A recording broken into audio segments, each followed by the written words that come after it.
This is the first of two lessons that we'll be talking about finding common denominators. And there are many reasons why you'll need to find common denominators for adding and for subtracting and also for comparing fractions. If you need to list fractions from smallest to largest or largest to smallest, that's the easiest way to know is by finding common denominators. And when you're adding and subtracting, you need common denominators as well. When I talk about finding common denominators, normally I'm talking about the lowest common denominator, sometimes known as the LCD. And the reason we want the lowest common denominator is because in this way we're dealing with smaller numbers. So if we can work with smaller numbers rather than large numbers, it's just a little easier. So when you're looking for the lowest common denominator, look for common multiples of your denominators. So for example, if we were given the fractions 2/3 and 5/8, your two denominators are 3 and 8. Remember, your denominator is the bottom number.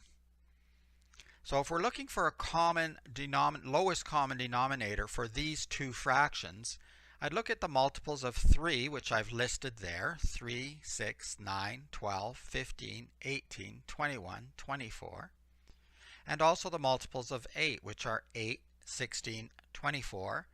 Now, I could keep going, but I don't need to because you can see in blue that we've hit a common number. 24 and 24 show up in both lists. We have 24 in the list of multiples of 3 and 24 in the list of multiples of 8.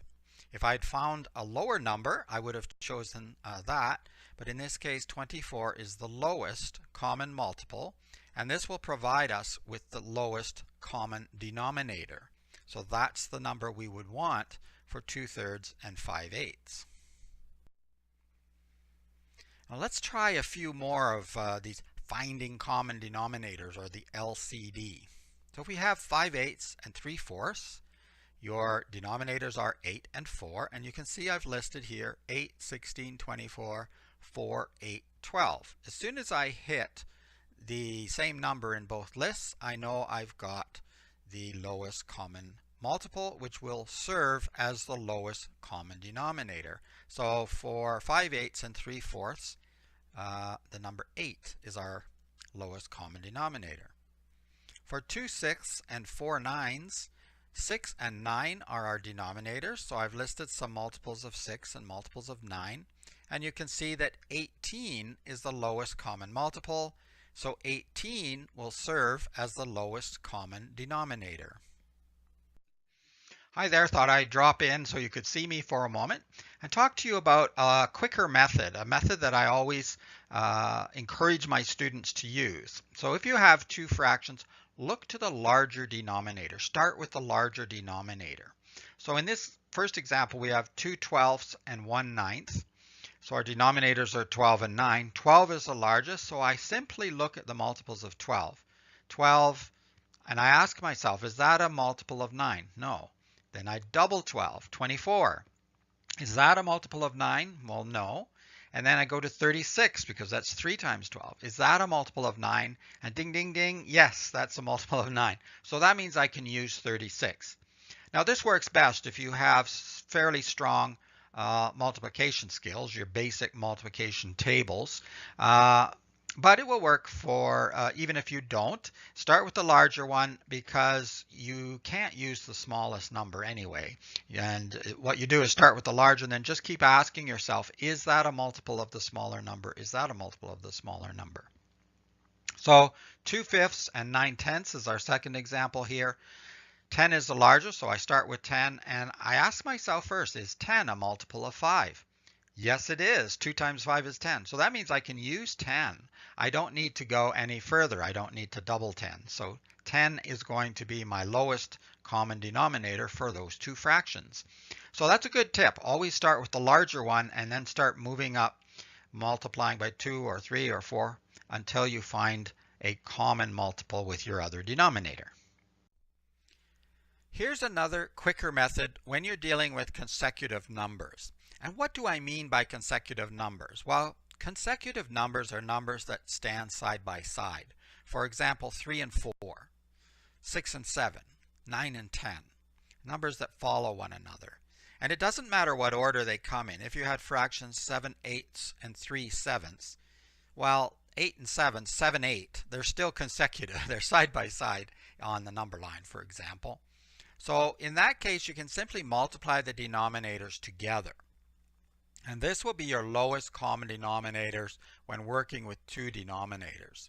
So for example, 3 8s and 5 9s, you just multiply 8 times 9 because those are your two denominators, and 72 will be your lowest common denominator. And if you want, you can test that out. You can list multiples of 8 and list multiples of 9, and you'll find that 72 is the first one that you'll have in common. Similarly, with 2/5 and 3/4, just multiply 5 times 4, your two denominators together, and your lowest common denominator is 20, because that's your lowest common multiple for 5 and 4. So that's a quick method if you have consecutive numbers. So I want to put a little note here, because some students multiply their denominators all the time, whether they're consecutive or not. And it's true that multiplying the denominators will always give you a common denominator, but not always the lowest common denominator. So sometimes you're asked to give the lowest common denominator, and multiplying them together often will not give you the lowest. So if that was a test question, you would get that one wrong probably most of the time if you use that method, unless they were consecutive numbers, in which case you should be fine. And also, you won't be working with the smaller numbers, which is fine. You can work with larger numbers and then simplify them later, but it's often easier to work with smaller numbers. So that's why we want to find the lowest common denominator. So 2/12 and 1/9 I've put here. 9 times 12 equals 108, and that is a common denominator, but 36 is the lowest. So there's a big difference between working with 108 and 36, particularly if you're doing it with pencil and paper, because obviously it's a little trickier to work with large numbers. 2/5 and 9/10, well, 5 times 10 equals 50, but 10 is the lowest. So in this case, you would be working with 50 as your denominators, and the person who's using the lowest common denominator would only be working with 10, so it's probably a lot easier to handle. Let's have a look at a word problem for finding common denominators. Adam and Serena were both off from work today. Adam has every 4th day off. Serena has every 5th day off. When will they both be off again on the same day? Now remember, you are looking for a common denominator. So what is the common denominator for 4 and 5? This is what you need to watch out for if you have word problems that are looking for common denominators. Don't get confused with all of the other words and sentences. Simply looking at the numbers and then finding a common denominator. Now you might want to pause the lesson for a moment and try to answer this question before moving on. So here's our answer. The common denominator is 20. Because remember, 4 and 5 are consecutive numbers, so you can simply multiply them together. 4 times 5 is 20. Therefore, they will both be off on the same day again in 20 days. Let's try another one just to make sure you're on track, and one that doesn't have consecutive numbers. So here we have Toby spends 2/6 of his time emailing clients, and Justin spends 5/8 of his time emailing clients. So what is the least common denominator we could use to compare the amount of time they spend emailing clients? Now you might want to pause the lesson for a moment and try to answer before moving on. So first, I've used the shorter method that I mentioned before. I chose the largest denominator, 8, and started looking at multiples. Is 8 a multiple of 6? No. Is 16 a multiple of 6? No. Is 24 a multiple of 6? Yes. So there's the winner, 24. And then underneath in parenthesis, I've sort of listed the multiples, so you could do it that way as well. 8, 2 times 8 is 16, 3 times 8 is 24, and then 6, 2 times 6 is 12, 3 times 6 is 18, 4 times 6 is 24. And once I hit the same number in both lists, I know I have the least common multiple, which will serve as the least common denominator. So 24 is the least common denominator for these two fractions.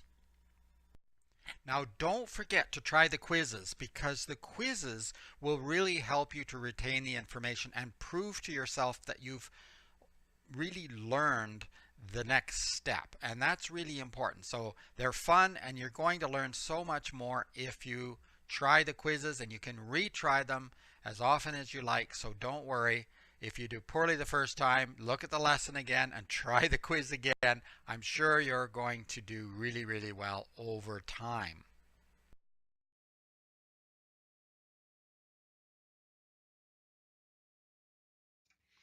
There's our first lesson on finding common denominators. And it wasn't that hard, was it?